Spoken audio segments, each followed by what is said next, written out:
Nabi selalu mendoakan umatnya yang bangun di subuh hari dengan mengatakan al-barakatu li ummati fi bukuriha, keberkahan bagi umatku yang bangun pada subuhnya, yang segera menghidupkan paginya. Semoga kita termasuk hamba-hambanya Allah, umat-umat Rasulullah yang mendapatkan keberkahan pagi. Cobalah pandang, cobalah lihat sekeliling kita.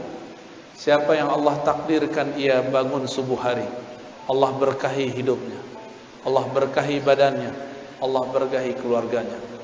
Kecuali yang kemudian hidupnya di luar sunnah Nabi sallallahu alaihi wasallam. Hatta kalaupun itu non muslim, hatta walaupun itu orang-orang yang tidak beriman, jika dia bangun di subuh hari walaupun cuma untuk berolahraga, Allah berkahi tubuhnya dengan kesehatan. Dan jika dilanjutkan, disempurnakan, bangun di subuh hari, bergerak, sujud kepada Allah, dia diberkahi dengan qalbu yang selamat, qalbun salim. Semoga Allah menjadikan qalbu yang hadir pagi ini qalbun yang salim. Amin ya rabbal alamin. Salim, selamat. Salah satu makna selamat adalah al-bara'ah, terbebas dari akidah yang menyimpang. Materi kita pada pagi ini insyaallah tentang sesuatu yang membuat hati tenang insyaallah, mengenai akidah Ahlus Sunnati wal Jamaah. Suatu kali Nabi ditanya, "Wahai Rasulullah, siapakah kelompok yang selamat itu?" Nabi mengalamkan sebelumnya, "Sataftariku ummati ala 73 firqah." Umatku akan terpecah menjadi 73 golongan. Semuanya masuk neraka, kulluha finnar illa firqa wahidah, kecuali satu kelompok. Man hiya ya Rasulullah? Nabi ditanya, siapakah mereka wahai Rasulullah? Nabi menjawab, ma ana alaihi wa ashabi, yaitu kelompok yang ana alaihi, aku menjadi imamnya, aku menjadi orang yang dia ikuti. Wa ashabi, jika dia tidak bertemu aku, dia mengikuti sahabat-sahabatku. Inilah yang disebut bersanad, berguru. Lalu apakah yang Nabi ajarkan kepada para sahabat? Bertahun-tahun lamanya Nabi hanya diturunkan surat Al-Ikhlas, Qul huwallahu ahad. Sebelum ada perdebatan sifat 20, sebelum ada perdebatan tauhid uluhiyah, rububiyah, asma wa sifat, belum ada semua itu. Nabi diberikan yang sempurna dan sederhana. Walaupun saya penganjur untuk belajar sifat 20, tapi kalau Bapak Ibu susah memahaminya, saya berikan jalan yang lebih mudah. Mau? Mungkin di beberapa kajian sudah ada yang mengamati. Itulah yang ada dalam Qul huwallahu ahad. Suatu kali ada seorang panglima Rasulullah sallallahu alaihi wasallam diperintahkan untuk memimpin perang sekaligus memimpin sholat. Setiap satu rakaat, 2 rakaat, di akhir rakaat dia selalu membaca Qul huwallahu ahad. Para sahabat merasa aneh, Rasulullah tidak pernah lakukan itu, kenapa dia lakukan? Ternyata beberapa Rasulullah sama sahabat Rasulullah sama seperti orang-orang hari ini. Kalau Nabi tidak lakukan bid'ah. Ternyata panglima ini lebih cerdas, tidak hanya strategi, dia juga cerdas secara fikih, cerdas secara rohani. Meskipun dia tidak melihat Rasulullah melakukan ini, menutup setiap rakaat dengan Qul huwallahu ahad, tapi dia lakukan.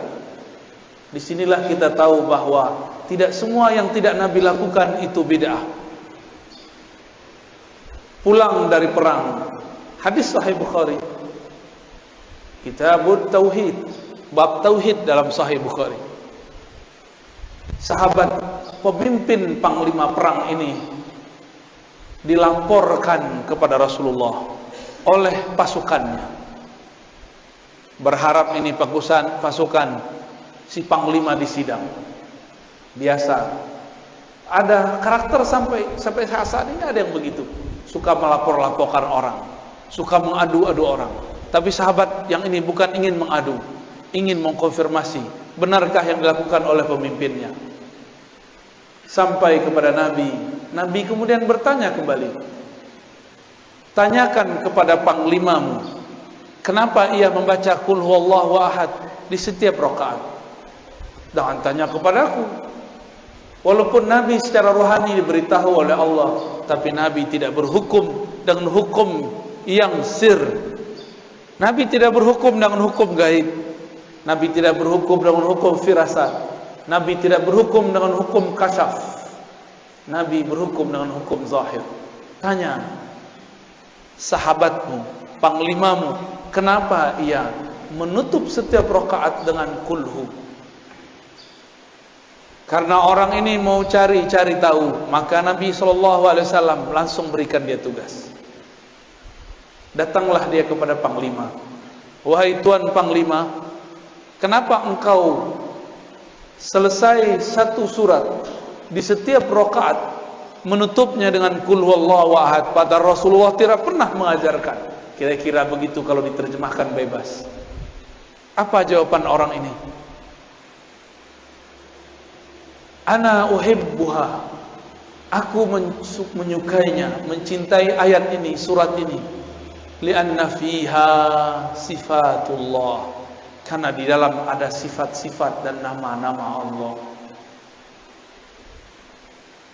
Heranlah si penanya ini, dan dia bawa jawaban itu kepada Rasulullah sallallahu alaihi. Sederhana jawabnya, bukan karena Rasulullah pernah lakukan, tapi karena di dalamnya ada nama-nama Allah, sifat-sifat Allah. Disampaikan kepada Nabi jawabannya. Apa kata Nabi? Akhbirhu, kabarkan kepada panglimamu, innallaha yuhibbu, Allah cinta kepadanya, karena dia cinta kepada sifat-sifatnya. Merinding sahabat ini. Disampaikan kepada tuan panglima, panglima pun terharu. Maka meresapi membaca Qul huwallahu ahad itu cukup. Seandainya Bapak Ibu tidak faham sifat 20, tidak masalah. Karena inti sifat 20 adalah menjelaskan surat Al-Ikhlas. Paham Al-Ikhlas, paham sifat 20. Paham sifat 20, paham Al-Ikhlas. Inilah akan jadi oleh-oleh pada pagi ini untuk saudara-saudara yang hadir. Cara meyakini, mempercayai Allah secara mudah. Semudah kita membacanya dan menghafalnya. Mau ya? Pertama, Qul, katakan hai Muhammad, huwa Allah ahad. Sudah 3 ya? Huwa Allah ahad. Huwa bahasa Arab artinya dia. Biasanya kata dia disebut sebagai kata ganti ketiga, digunakan pada kalimat kedua. Tapi sekarang, atau pada kata-kata kedua, yaitu kata ganti setelah ada nama yang jelasnya. Ahmad membaca buku, titik, dia mau ujian. Dia ditulis setelah Ahmad. Sekarang dibalik, Qul huwa Allah ahad. Katakanlah hai Muhammad, dia dulu, Allah ahad. Apakah Allah salah? Mungkinkah Allah salah? Siapa yang mengatakan Allah salah, dia kafir. Apakah Nabi Muhammad lupa? Yang mengatakan Nabi Muhammad lupa, dia fasik, zindiq, bahkan bisa kafir. Jangan-jangan kita yang tidak mengerti ilmunya. Mengatakan huwa di depan nama yang zahir, berarti huwa pada Allah bukanlah nama ganti. bukanlah kata pengganti. Huwa pada Allah adalah nama. Huwa pada Allah adalah nama. Lebih dulu huwa daripada Allah, sehingga disebutlah huwa ini adalah nama. Nama untuk menghilangkan selain namanya. Oleh karena itu ahli-ahli zikir tidak mempermasalahkan kalau berzikir hu Allah. Allah itu lafaznya dari alif lam lam ha, akhirnya adalah hu. Hu berarti dia juga. Lalu waw itu untuk apa? Waw ini disebut waw tambahan zaidah. Asalnya waw itu tidak ada, lalu diadakan dalam bahasa Arab. Maka menjadi huwa, sebenarnya boleh dibaca hu Allah. Berat nggak? Bisa ngikuti? Ya. Hu. Apa yang terjadi di situ? Ada nafas yang dibuang, benar nggak? Hu Allah. Imam Abdul Qahir Al-Baghdadi dalam kitab Usuluddin, Imam Ghazali, Imam Al-Baihaqi, mereka sepakat bahwa huwa adalah ismun min asma'i, nama daripada nama-namanya. Namun orang-orang yang tidak mengerti mengatakan, apa itu zikir hu? Hu itu nama. Allah mengatakan, qul ud'ullaha aw ud'ur rahman ayyaman tad'u falahul asmaul husna. Panggillah Allah, panggillah Rahman, atau dengan mana-mana nama engkau boleh memanggilnya. Jika huwa adalah bagian dari namanya, maka hu boleh dijadikan panggilan. Maka jangan heran Imam Ahlus Sunnah Abul Hasan Asy-Syadzili, siapa namanya? Abul Hasan Asy-Syadzili, salah satu wali kutub di zamannya. Dia berzikir dengan salah satu nama, Yahu, Yahu. Wahai yang menyebut dirinya dia, wahai yang menyebut dirinya dia. Ternyata di agama sebelumnya, agama Yahudi, mereka tidak boleh menyebut nama Allah, El. Mereka diperkenankan hanya menyebut nama Yahu, Yahweh. Sama. Yahweh bahasa Ibrani, Yahu bahasa Arab. Allah, Al itu bahasa Ibrani Suryani. El berarti Tuhan yang maha sempurna. Alif Lam berarti kesempurnaan. Jadi lafaz Allah itu sudah lafaz yang sangat umum dalam semua bahasa yang pernah ada. Bapak saudara yang makan Allah, itu baru hu. Kalau diteruskan panjang lagi. Saya kalau sebut dia, apakah dia dapat dilihat oleh mata? Dia manusia. Dia huwa. Apakah dia dapat dilihat oleh mata? Tidak. Apakah bisa disentuh? Tidak. Maka huwa bermakna dia yang maha suci daripada sifat jismiyah, sifat kebendaan. Allah bukan benda. Benda itu ada benda kasar, ada benda halus. Meja ini benda kasar, Pak. Cahaya lampu, cahaya matahari itu benda halus dalam bahasa Arab. Jismun. Tiada benda kecuali bertempat. Allah huwa bukanlah benda. Itulah maknanya. Jika Allah bukanlah benda, maka kita tidak perlu mentakwil istawa. Istawa alal arsy, istawa bersemayam di atas arsy. Karena dia bukan benda, pastinya bukan menempati arsy.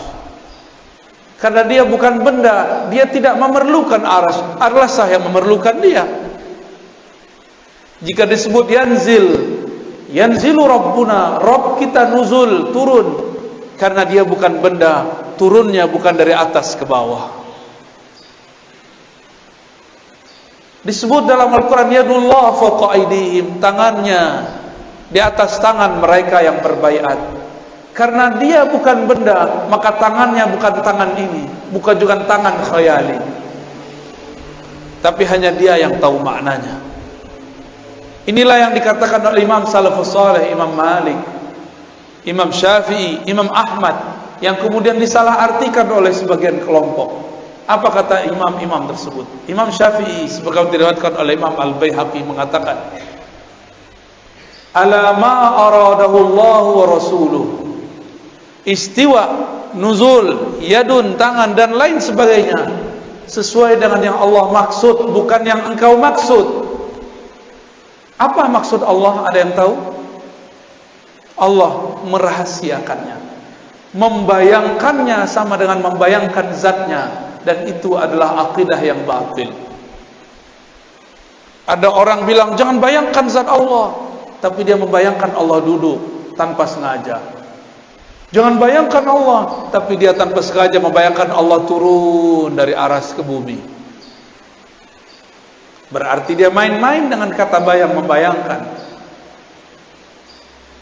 Jika Allah itu bukan benda, bisakah dipikirkan? Gak bisa dipikirkan. Dia hanya bisa dirasakan. Berat gak? Baru pagi-pagi udah digoreng nih otaknya nih. Tapi ruhnya seneng, Pak. Makanya gak tidur kan? Padahal ngantuk tuh. Itu jiwanya senang sekali itu. Ini yang aku cari. Baru huwa Allah.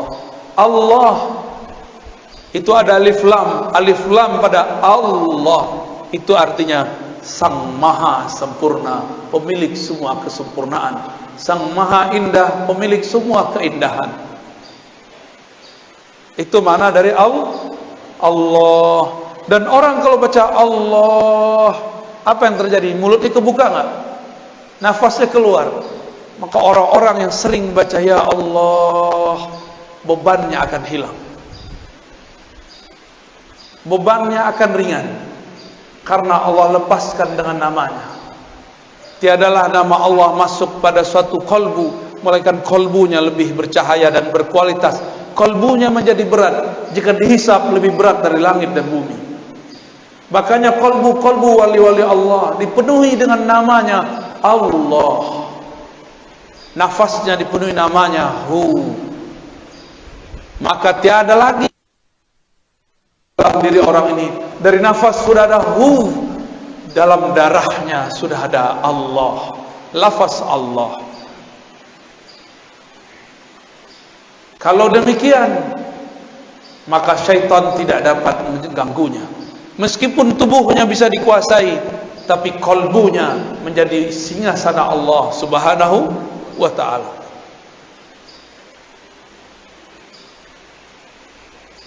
Allah di dalam surat Luqman dikatakan wala in sa'altahum man khalaqas samawati wal ard la yaqulunna Allah. Jika engkau bertanya kepada orang-orang kafir, orang-orang musyrik, maksudnya musyrik Makkah, siapakah yang menciptakan langit dan bumi? Mereka akan menjawab Allah. Berarti musyrik Mekah pun tahu bahwa pencipta langit dan bumi adalah Allah. Mereka sekedar tahu, tapi pengetahuannya tidak sempurna, maka dibatalkan di belakang. Qul alhamdulillah, katakanlah syukurlah kalau begitu. Bal aktsaruhum la ya'lamun. Tapi sebenarnya mereka enggak mengerti. Sayang, ayat ini untuk orang kafir dan musyrik, tapi oleh kawan kita sebelah digunakan untuk orang sesama muslim. Mereka mengatakan para sufi, para orang-orang Asy'ari sama akidahnya dengan orang musyrik, percaya Allah pencipta tapi tidak menyembahnya. Maka jangan heran nanti kelompok-kelompok ekstrim ini sekarang sudah mengatakan sufi agama baru. Mereka menuduh Asy'ari sebagai kelompok-kelompok yang sesat, menyesatkan. Mereka akan menyebut selain kelompok dia sesat, padahal mereka kelompok kecil tapi suaranya sangat berisik. Dulu pendiri-pendiri gerakan besar di dunia, pendiri Nahdlatul Ulama, Tarbiyah Islamiyah, Muhammadiyah di Indonesia semuanya adalah orang yang berakidah Asy'ariyah, meyakini sifat 20. Pendiri Wasliyah, Al-Khairat, NW Nahdlatul Watan, Matali'ul Anwar, semuanya berakidah Asy'ariyah. Ahlus Sunnah wal, tiba-tiba mereka sekarang bilang Asy'ari bukan Ahlus Sunnah. Al-Azhar Ahlus Sunnah, Asy'ariyah, langsung ditulis. Ulama habaib di Yaman, Hadramaut, Al-Habib Umar, Al-Habib Al-Adni, semuanya berakidah Ahlus Sunnah Asy'ariyah. Guru saya Syekh Taufik Al-Buti, punya ayah Muhammad Ramadan Al-Buti, Muhammad Sa'id Ramadan Al-Buti, akidahnya pun Ahlus Sunnah. Syekh Wahbah Zuhaili, ahli fikih abad ini yang baru saja wafat, beliau juga Ahlus Sunnah. Guru kami Syekh Badi Sayyid Al-Laham mengatakan, jika ada orang mau buat mazhab zaman ini, Wahbah Zuhailah imamnya, tapi dia tidak mau buat mazhab baru. Tapi tiba-tiba datang sekelompok mengatakan Asy'ari bukan Ahlus Sunnah, tapi suaranya berisik, ya. Seakan-akan dia lebih mengerti akidah Asy'ariyah daripada kita. Bahkan beberapa ustadz mereka sudah mulai terang-terangan di YouTube, di Facebook mengatakan Asy'ariyah firqatun dhallah, Asy'ari kelompok yang sesat. Di Malaysia sama, mereka sudah mulai muncul. Di India ada satu madrasah Duaiban, itu madrasah untuk kajian-kajian Ahlus Sunnah, kajian hadis. Jemaah tabligh, orang-orang yang mendirikannya berasal dari kajian-kajian yang ada di Duaiban dan beberapa madrasah-madrasah sekitar India, Pakistan. Mereka berakidah Asy'ariyah Maturidiyah. Datang Albani mengatakan, tidak, kalian sufi baru, kelompok sesat. Di mana lagi? Di Turki ada Badi'uz Zaman Said Nursi. Beliau memegang 7 thariqah lebih kurang. Salah satu thariqah yang ia sebut dalam Masnawinya adalah thariqah An-Naqsyabandiyah. Zikirnya disebutkan zikir khafi. Said Nursi juga dianggap sesat oleh mereka karena Said Nursi berakidah Asy'ariyah Maturidiyah. Itu gerakan hampir satu zaman. Pendiri Jemaah Tabligh Maulana Ilyas Al-Kandahlawi, akidahnya Ahlus Sunnah. Di Mesir ada namanya Hasan Al-Banna, pendiri Ikhwanul Muslimin yang awal, bukan yang setelahnya. Dia Ahlus Sunnah, tapi yang setelahnya Syed Qutb sudah terpengaruh oleh kelompok takfiriyah. Maka saya selalu membedakan Ikhwanul Muslimin Hasan Al-Banna dengan Ikhwanul Muslimin Said Qutb. Jika ada di negeri ini orang mengikuti Ikhwan Muslimin, kita tanya, Anda mana? Anda ikut imam yang mana? Sebelum itu ada Syekh Muhammad Ali As-Sanusi di Afrika bagian utara. Dia seorang ahli hadis, mursyid tariqah Idrisiyah As-Sanusiyah, berakidah Asy'ariyah, bermazhab Maliki. Apalagi semuanya berakidah Asy'ari. Jika kita sebut akidah Asy'ari sesat, Imam Nawawi yang namanya dicatut hari ini menjadi nama kelompok mereka, akidahnya Asy'ariyah. Siapa lagi? Sebut semua ahli hadis yang kamu tahu, rata-rata dia Asy'ariyah. Jika dia hidup sebelum zaman Asy'ari, akidahnya menjadi dasar Imam Asy'ari. Suatu kali ada seorang imam namanya Abu Dzar Al-Harawi, pemegang sanad Sahih Bukhari. Dia berguru kepada murid dari muridnya Imam Bukhari. Datang ke Baghdad, bertemu kawannya bernama Imam Ad-Daruqutni. Imam Daruqutni ini kemudian bawa Abu Dzar Al-Harawi, penghafal Sahih Bukhari, untuk bertemu seorang syekh di suatu masjid di tengah kota. Dan kemudian dia takjub, ini imam luar biasa. Ketika keluar, Imam Daruqutni ngasih tahu, tahukah kamu wahai Abu Dzar ahli hadis, bahwa yang tadi ngajar itu adalah Al-Baqillani. Siapa Baqillani? Imam Baqillani adalah murid dari muridnya Imam Asy'ari. Baqillani berguru kepada Imam Abul Hasan Al-Bahili. Imam Al-Bahili murid langsung Asy'ari. Abu Dzar Al-Harawi kemudian mengatakan kepada Rukunni, izinkan aku ngaji, duduk menjadi murid Al-Baqillani. Maka bertemulah mereka esok hari. Daruqutni memuji Baqillani. Apa kata Daruqutni? Inilah imam penghancur bid'ah, penegak sunnah, ahlus sunnah yang hakiki. Jadi dulu ulama ahli hadis jika menyebut pemberantas bid'ah, ahlus sunnah, yang dimaksud adalah imam-imam Asy'ariyah.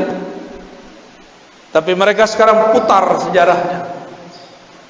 Akhirnya Abu Dzar Al-Harawi pemegang Sahih Bukhari selesai ngaji, karena dia ulama, tidak sampai 6 bulan sudah hafal semua yang dikalamkan Baqillani. Dan dia pun berangkat ke Mekah. Sampai di Mekah, tiadalah Baqillani punya murid ini namanya Abu Dzar Al-Harawi. Ia duduk di satu tempat, melainkan Abu Dzar Al-Harawi ini dikerubungi oleh semut-semut penuntut ilmu.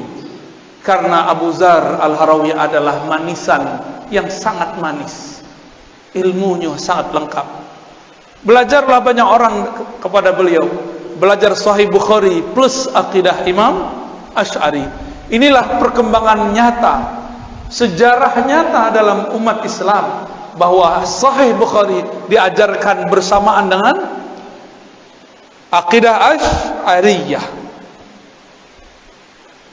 Tapi mereka sekarang juga mengajarkan sunnah, tapi sunnahnya bertentangan dengan akidah pemegang sanad Sahih Al-Bukhari.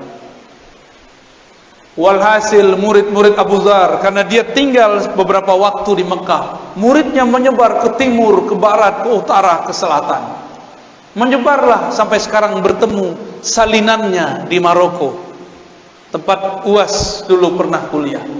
Bertemu salinannya, salinan Sahih Bukhari dan penjelasannya, bahwa Abu Dzar Al-Harawi ilmunya sampai dibawa ke Maroko. Zaman itu belum ada bus, belum ada mobil, belum ada pesawat, tapi ilmunya dari Mekah dibawa orang ke ujung Afrika bagian barat. Luar biasa. Maka kelompok-kelompok ekstrim Mujassimah yang menjisimkan Allah menuduh Abu Dzar dengan kata laknat, laknatullah ala Abi Dzar. Jadi dari dulu ahli hadis yang ahlu sunnah sudah disesat-sesatkan, seperti mereka juga menyesatkan kita hari ini. Jadi jangan heran kalau mereka mengatakan laknatullah alaika ya Razi. Wajar. Saya sekarang mengajarkan Sahih Bukhari sekalian mengajarkan akidah Imam Asy'ari.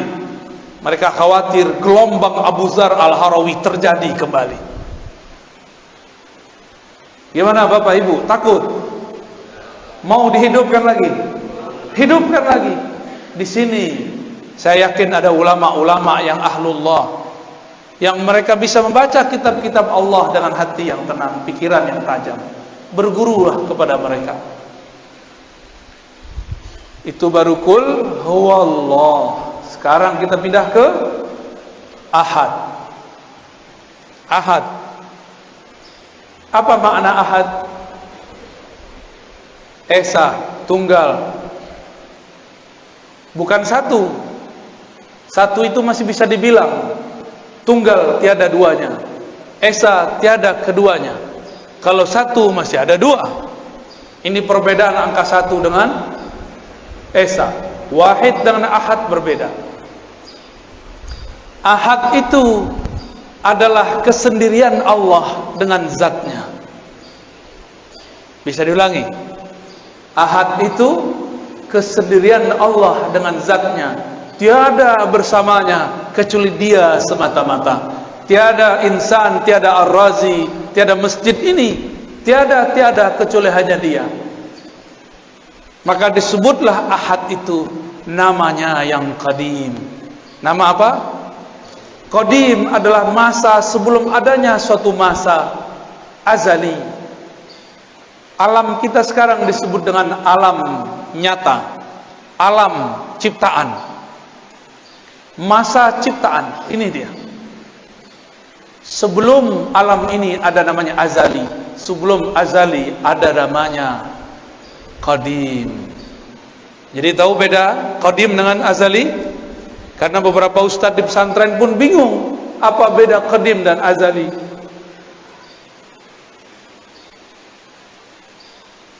Allah itu qadim, sebutannya ahad, hanya dia sendiri. Qadim berarti ma la yasbikuhu ahadun, ma la yasbikuhu adamun. Allah yang tidak pernah tidak ada, tidak pernah tidak ada. Negatif kali negatif positif. Tidak berarti iya. Tidak pernah tidak ada berarti selalu ada. Negatif kali negatif positif. Itu makna dari qadim. Maka ahad adalah sifat Allah, sifat zatnya dan sifat salbiyahnya. Apa arti salbiyah? Sifat yang menafikan yang tidak pantas kepada Allah Subhanahu wa ta'ala. Tapi lebih tepat kita artikan yang pertama. Inilah sifat zatnya, dia hanya sendiri. Inilah kalam dari Abu Dzar yang dia dapatkan dari riwayat-riwayat Imam Bukhari. Imam Bukhari dapat dari Abu Musa al-Ash'ari, kakek dari Imam Ash'ari. Abu Musa al-Ash'ari radhiyallahu anhu bertanya, "Wahai Rasulullah, kaifa kana rabbuna?" Bagaimanakah sebenarnya hakikat Tuhan kita? Jadi memang wajar Imam Ash'ari kemudian jadi imam ahli akidah karena kakeknya dulu bertanya akidah. Jadi genetik DNA itu memang suatu hal yang sangat normal. Jangan-jangan Bapak Ibu ini jadi orang soleh sekarang karena doa orang terdahulu. Jangan sok soleh dulu. Jangan-jangan ini berkah dari mereka. Alhamdulillah. Doakan mereka. Maka kita selalu mengatakan Allahumma ighfir lana wa li abaina wa ummahatina. Ya Allah, ampunkan kami dan kakek-kakek kami, orang tua kami, nenek-nenek kami, ibu-ibu kami. Siapa tahu berkah doa mereka kita bisa bangun subuh pagi ini. Alhamdulillahi Rabbil Alamin. Abu Musa bertanya, mengagetkan tentunya. Tapi bagi Rasulullah girang. Kenapa? Ada sahabatnya yang bertanya yang canggih. Nabi jawab, Kana Allah wa la syai'a ma'ah. Itulah makna ahad. Kana Allah, Allah ada. Kana itu bentuk lain daripada kana kainan, kana maujudan. Dia ada. Disitulah muncul kata wujud, ada dalam hadis tapi tersirat. Yang mengerti ahli akidah, orang cuma ngerti bahasa Arab tidak faham. Maka ada orang mengatakan tidak ada wujud dalam Al-Quran. Betul, tapi secara makna ada. Itu maksud orang yang ngomong gini. Cuma dipelintir oleh sebagian orang supaya mengadu umat dengan tokoh-tokohnya. Saya memang mengkritisi beliau, tapi saya juga mengkritisnya secara jujur. Haram mempelintir kata-kata kalau belum selesai kalimatnya. Kritiklah dia, tapi jangan mengkritiknya dengan berbohong atas namanya. Apa kata Nabi? Kana Allah wa la syai'a ma'ah. Dia ada, tiada satu pun bersamanya. Dia ada, tiada Ahmad. Dia ada, tiada Muhammad. Dia ada, tiada alam. Dia tiada ada, kita belum ada. Belum ada langit, belum ada bumi, belum ada arash, belum ada solat, belum ada zakat, belum ada doa, belum ada. dia sudah menetapkan dalam ilmunya yang qadim bahwa pada saat ini, detik ini, tanggal ini, hari ini akan ada orang berkumpul bercerita tentangnya, tentang ahadiyahnya, betapa bahagianya Allah, tersenyum Allah melihat orang yang menikmati nama-namanya disebut. Paham tidak paham, dia ridha. Inilah yang dikatakan Nabi, jika engkau melewati suatu taman-taman surga, farta'u, petiklah. Apakah itu taman surga wahai Rasulullah? Majelis-majelis zikir. Zikir itu ada zikir menyebut namanya, ada zikir mempelajari sifat-sifatnya. Inilah kajian akidah dan tauhid. Bahkan lebih tinggi kajian menyebut sifatnya daripada hanya menyebut-nyebut namanya. Orang-orang yang mengerti sifat Allah, makamnya lebih tinggi di sisi Allah daripada orang yang hanya mengenal namanya. Seperti orang yang tahu nama seseorang tapi tidak tahu siapa yang punya nama. Bapak Ibu jamaah subuh di hari Jumat, hari Kamis, apa Jumat? Hari Jumat berkumpul dalam pagi ini dua keberkahan, barakatus sabah, barakatul Jumat. Keberkahan subuh, keberkahan Jumat. Jadi Ahad, apa arti Ahad? Esa, dia dengan kesendiriannya, tiada alam, tiada surga, tiada neraka, tiada Ahad kecualilah ia saja, tiada Ahmad kecuali setelah ia hapuskan. Baru kalau faham Ahad, berarti Allah perlu kita enggak? Allah sekarang masih Ahad enggak? Alam dicipta, Allah masih Ahad enggak? Berarti Allah masih sendiri? Jadi hanya Allah yang boleh jomblo, antum enggak boleh jomblo. Allah itu maha jomblo, maha sendiri. Itulah tanda zat yang sempurna. Kenapa kita perlu menikah, perlu teman? Karena kita tidak sempurna. Allah tidak perlu semua itu karena dia maha sempurna. Itulah alif lam dalam lafaz Allah. Kenapa saya jatuh cinta? Karena saya tidak sempurna. Saya butuh objek yang dicintai dan butuh orang yang mencintai. Allah mencinta karena dia bukan benda, dia bukan hanya sifat, dia zat yang maha sempurna. Semua cinta darinya. Jika disebut dia mencintai seseorang, mencintai sekelompok, berarti Allah memberikan, memancarkan kesempurnaannya kepada orang itu. Bukan berarti Allah memerlukan orang itu. Itulah beda kata cinta pada Allah dengan cinta pada kita. Allah mengatakan innallaha yuhibbut tawwabin. Allah mencintai orang-orang yang taubat berkali-kali. Artinya Allah akan memantulkan kesempurnaan ampunannya pada orang yang bertobat. Ini disebut dengan tauhid ahadiyah. Apa namanya? Disebut juga dengan sifat qadimiyah. Tauhidnya tauhid ahadiyah, sifatnya sifat qadimiyah. Selamat pusing. Kok banyak istilah? Ini saya udah kurangin istilahnya, udah didiskon. Ya, udah didiskon nih Bapak Ibu ini. Udah rukhsah, ya. Yaudahlah kalau nggak hafal istilah, cukup katakan ahad, hanya dia.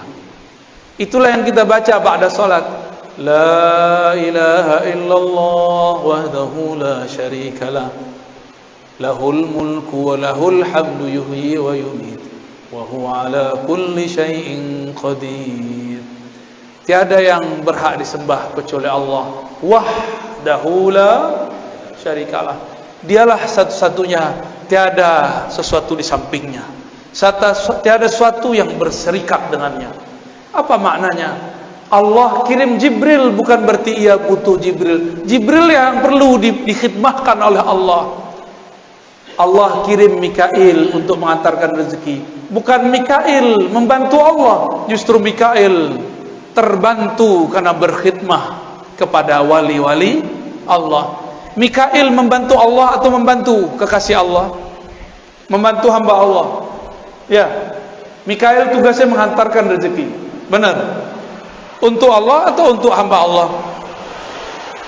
Jadi Allah perlu Mikail atau Mikail perlu Allah? Mikail perlu Allah. Maka jika disebut istawa al-ars, dia bersemayam di atas aras, bukanlah ia memerlukan aras, justru araslah yang memerlukannya. Kalau bahasa aras itu ilmunya ilmu mi'raj. Semoga nanti ada ustadz yang menjelaskan tentang hakikat mi'raj di sini, maka akan faham apa makna aras. Aras bukan tempat tinggal, bukan tempat ia berada, karena dia sudah ada sebelum aras. Jika dia ada di atas aras, berarti sudah ada dualisme, satu dia, satu aras. Berarti syirik, batal ahadiyahnya. Ahadiyah ini nama lainnya tauhid uluhiyah. Maka tauhid uluhiyahnya kita berbeda dengan uluhiyah yang sebelah. Paham? Mereka tauhid uluhiyahnya Allah bersama aras. Allah di atas aras, berada di atas. Kita tidak. Karena sesuai hadis Bukhari, Nabi lebih faham daripada ente. Nabi ngomong, kana Allah wala syai'a ma'ah. Allah ada, aras belum ada.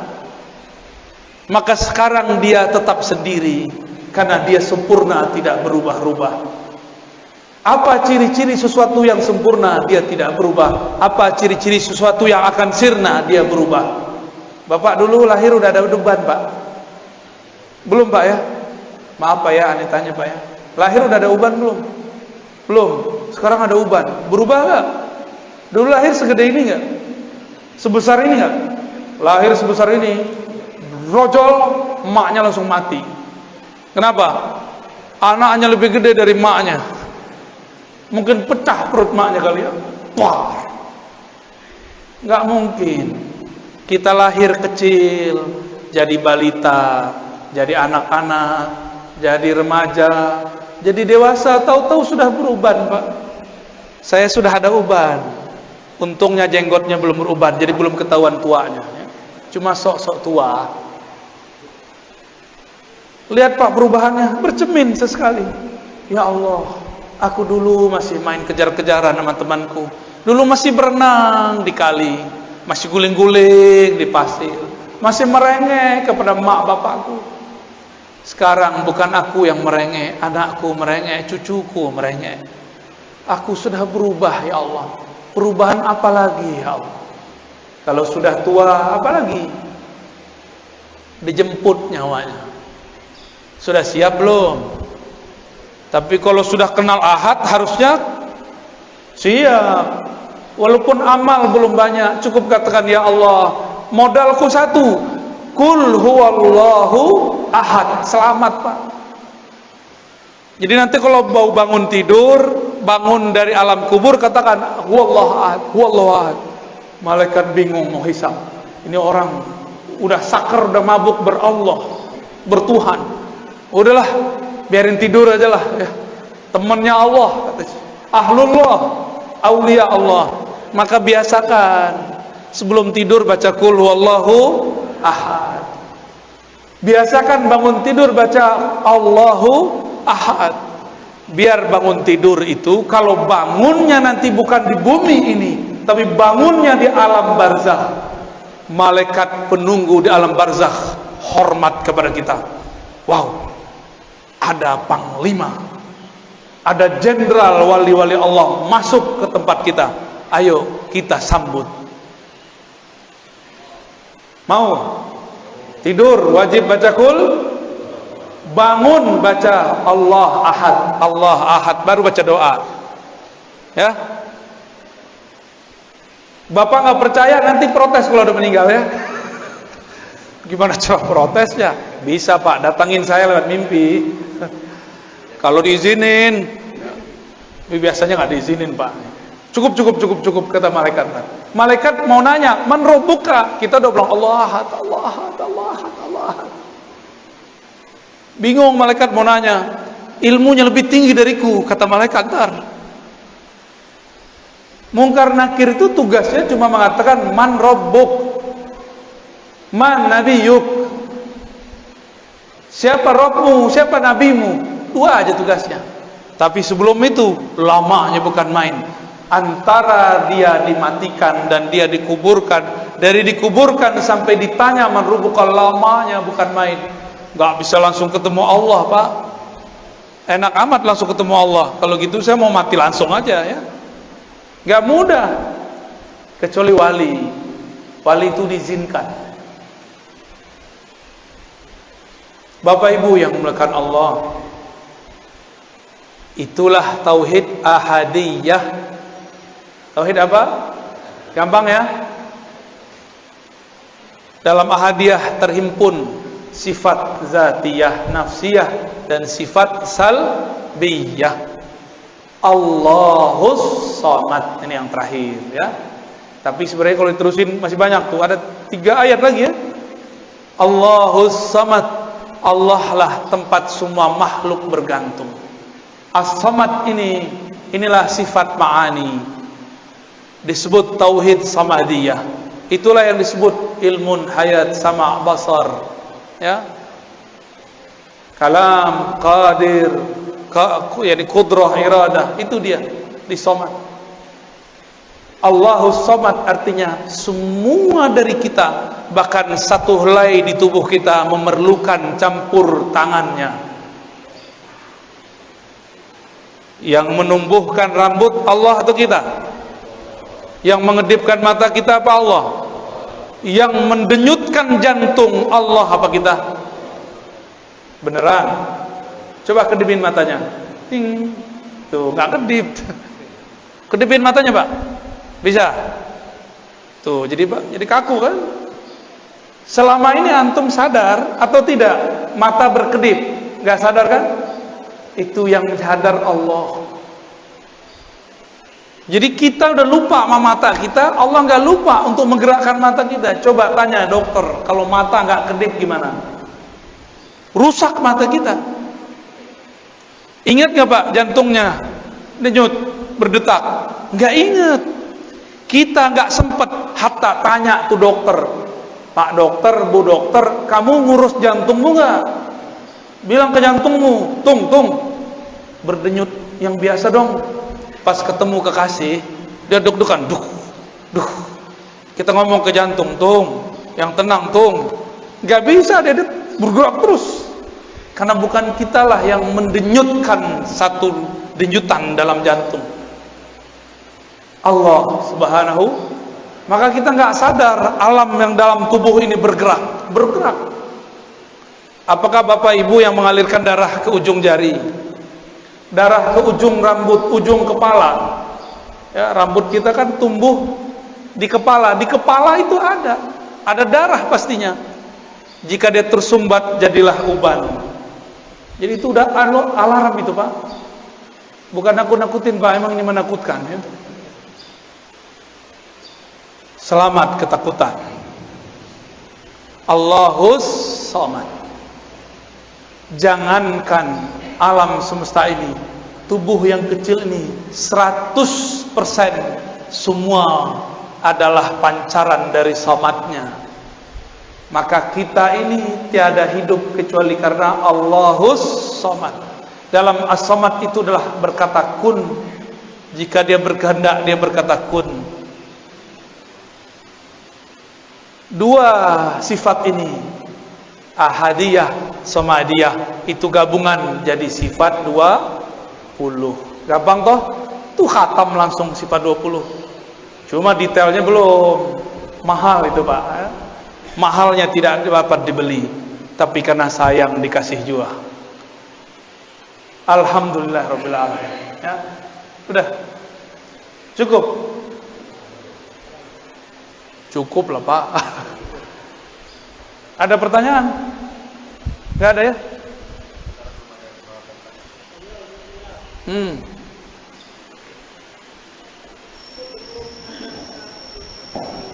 Sebelum Azaliyah,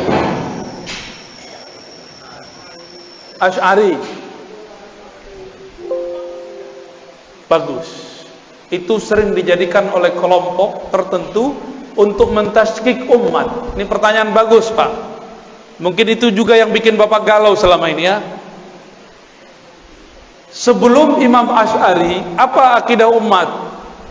Apakah Rasul ikut Asy'ari? Ya nggak mungkin, Asy'ari baru hidup abad ketiga Hijriah. Kata kawan, ente mazhab Syafi'i, tapi kok akidahnya Asy'ari? Coba, Syafi'i ikut Asy'ari nggak? Saya sudah sering mengatakan pertanyaan begini, pertanyaan yang bisa menyebak dirinya sendiri. Syubhat itu masuk ke pikiran kita, Pak. Dulu saya begitu. Sampai 2006 saya belum yakin Asy'ari sebagai imam ahli sunnah. Bayangkan, sampai tahun 2006. Jangan sampai Bapak tahun sekarang masih belum yakin juga Asy'ari sebagai imam ahlus sunnah. Cukup saya yang terakhir begitu, Pak. Imam Asy'ari itu menulis dalam muqaddimah kitab Al-Ibanah, akidahku ini adalah akidah yang aku riwayatkan dari murid-murid Imam Ahmad. Akidah ini akidah Imam Ahmad bin Hanbal. Ahmad bin Hanbal mengambil akidahnya dari Syafi'i, Imam Syafi'i dari Malik, Malik dari Nafi', Nafi' dari Ibnu Umar, Ibnu Umar dari Rasulullah sallallahu alaihi wasallam. Sebelum Imam Bukhari, orang pakai hadis apa? Imam Bukhari, tahu Imam Bukhari? Lahir akhir abad kedua, wafat pertengahan abad ketiga. Sebelum Imam Bukhari, ikut sunnah lewat siapa? Lewat Imam Syafi'i. Imam sunnahnya Imam Syafi'i. Coba lihat gelarnya Imam Syafi'i, Imamus Sunnah. Keberhasilan seorang guru jika muridnya lebih populer darinya, lebih terkenal dalam hadis darinya. Imam Syafi'i punya murid Ahmad bin Hanbal, Imam Syafi'i punya murid Al-Qarabisi, punya murid Al-Humaidi, mereka punya murid namanya Al-Bukhari. Al-Bukhari lebih terkenal dalam hadis daripada kakek gurunya Al-Imam Syafi'i. Walaupun Bukhari punya kitab Tauhid di Sahih Bukhari, tapi yang lebih terkenal sebagai Imam Tauhid adalah murid dari muridnya, yaitu Imam Asy'ari. Imam Asy'ari itu berguru ke murid-muridnya Imam Bukhari, maka akidahnya sama. Saya pastikan dan saya jamin akidah Asy'ari itulah akidahnya Bukhari. Saya tanya lagi, sebelum Bukhari kalau ikut sunnah lewat siapa? Nah, ini yang disebut sanad. Jadi jangan kebalik-balik. Kenapa kita nggak ikut akidah Syafi'i saja? Ya, Imam Syafi'i tidak menulis risalah dalam akidah, tapi pernah mengkalamkan tentang akidah. Kalamnya dikumpulkan oleh para imam, masuklah ke dalam kitab Al-Baihaqi, judulnya Manaqib Al-Imam Syafi'i. Muncullah orang memfitnah akidah Asy'ariyah berbeda dengan Asy'ari. Sok tahu ente ya, memalsukan sejarah Imam Asy'ari itu bagi mereka biasa. Mereka katakan Imam Asy'ari 3 periode, kayak mau jadi presiden 3 periode ya. Jadi akidah Asy'ari, sebelum Asy'ari akidahnya apa? Akidah Imam Ahmad. Berarti akidah Asy'ari sama dengan Ahmad? Sama. Sebelum Ahmad bin Hanbal akidahnya akidah siapa? Akidah Syafi'i. Sebelum Syafi'i sebenarnya di wilayah Kufah ada seorang imam namanya Abu Hanifah. Akidahnya akidah Imam Abu Hanifah. Dari Abu Hanifah turun nanti ke Tohawi, turun nanti ke Maturidi. Jadi ada 2 cabang dari mazhab Abu Hanifah, Tohawiyah, Maturidiyah. Cuma mereka tidak tinggal di ibu kota umat Islam, yaitu Baghdad. Makanya akidah mereka tidak sepopuler Imam Asy'ari. Imam Asy'ari tinggal di Basrah, hijrah ke Baghdad, menjadi imam ahlu sunnah di semua wilayah. Kenapa? Kalau Indonesia kayak Jakarta, kalau Malaysia kayak Kuala Lumpur. Karena dia terkenal di ibu kota negara, maka namanya masuk kemana-mana. Dulu belum ada YouTube, Pak. Ya, kalau ada YouTube, mungkin Imam Tahawi bisa jadi lebih populer. Imam Maturidi lebih populer mungkin. Tapi tetap saja Allah populerkan, walaupun belum ada YouTube dan Facebook ya. Hebat nggak tuh Allah? Sebanyak itu imam, kenapa cuma 3 imam ini yang Allah populerkan akidahnya? Dari 3 itu kenapa cuma 2 yang paling tegas? Dari 2 itu Asy'ariyah kemudian mewakili 3 itu. Maka ulama di Saudi pun, Syarif Hatim Al-Auni ya, banyak lagi mengatakan sepakat 90% umat Islam di dunia itu akidahnya Ahlussunnah Asy'ariyah Maturidiyah. Kalau ada kelompok yang mengatakan Asy'ariyah sesat, sama saja dia mengatakan sesat 90% umat Islam. Kan sudah mulai Pak dikampar ya. Mereka bilang NU sesat, Muhammadiyah sesat, Jamaah Tabaliyah sesat. Ya kan? Sudah ada yang berani ngomong, walaupun videonya kemudian dihapus, tapi kan sudah nyebar. Ketahuan ya, ketahuan jeroan ente. Mereka bencinya bukan main, akidah penuh kebencian. Kita nggak perlu benci mereka, kita cuma katakan kita berbeda, nggak usah benci-bencian. Karena mereka menyulut api kebencian, kita harus meredamnya. Karena banyak orang awam pun terbakar oleh kebencian itu dan salah faham. Terjawab Pak? Alhamdulillah. Cukup? Saya rasa cukup Bapak Ibu yang dimuliakan Allah. Insya Allah di waktu duha atau sebelum Jumat nanti kami akan jalan kembali ke Jakarta lewat Pekanbaru. Karena pesawatnya belum boleh ya. Belum ada ya pesawat di sini. Ikut kena corona dia ya. Semoga yang hadir di sini semua akidahnya diterima di sisi Allah. Semoga semua paham ahadiyah, samadiyah. Mari kita berdoa. Allahumma ya Rahman ya Rahim, salli ala abdika Ahmad. Ya Allah, sampaikan salam rindu kami, cinta kami kepada baginda Nabi Ahmad, Nabi Muhammad. Ya Allah, Engkau yang mengetahui isi hati kami. Engkau tahu bahwa di kalbu kami kurang banyak nama Engkau, sangat banyak nama-nama selain Engkau. Famla' qulubana bi asma'ika wa sifatik. Maka pagi ini ya Allah, di pagi penuh berkah ini ya Allah, dengan keberkahan namamu Ahad Samad, dengan kemuliaan surat Qul Huwallahu Ahad, maka berikan cahaya di kalbu kami, cahaya namamu Al-Ahad, cahaya namamu As-Samad. Ya Allah, bi ahadiyatik, dengan kekuatan ahadiyahmu, hidupkan kami dalam tauhid yang benar. Ya Allah, matikan kami jika Engkau cabut nyawa kami dengan tauhid yang sempurna. Bangkitkan kami di alam kubur, di padang mahsyar dengan tauhid yang luar biasa. Selamatkan kami dalam mizan, selamat kami dalam hisab, selamatkan kami menyeberangi sirat, selamatkan kami dari siksa neraka-Mu dengan Ahad, dengan Samad. Allahumma ya Ahad ya Samad, salli ala Sayyidina Muhammad. Allahumma ya Ahad ya Samad, salli ala al-Mahdi khalifatika ya Ahad. Ya Allah, jika Kau panjangkan umur kami, jadikan kami orang-orang yang berjuang dengan Imam Al-Mahdi yang sebenarnya. Jaga kami dari kesesatan-kesesatan Al-Mahdi palsu. Ya Allah, jaga kami, keturunan kami dari fitnah akhir zaman. Kuatkan kalbu kami, bimbinglah kami, wafatkan kami, keluarga kami, kekasih-kekasih kami, kawan-kawan kami, tetangga-tetangga kami, kawan salat kami, dalam namamu ya Allah, ya Ahad, ya Allah, ya Samad.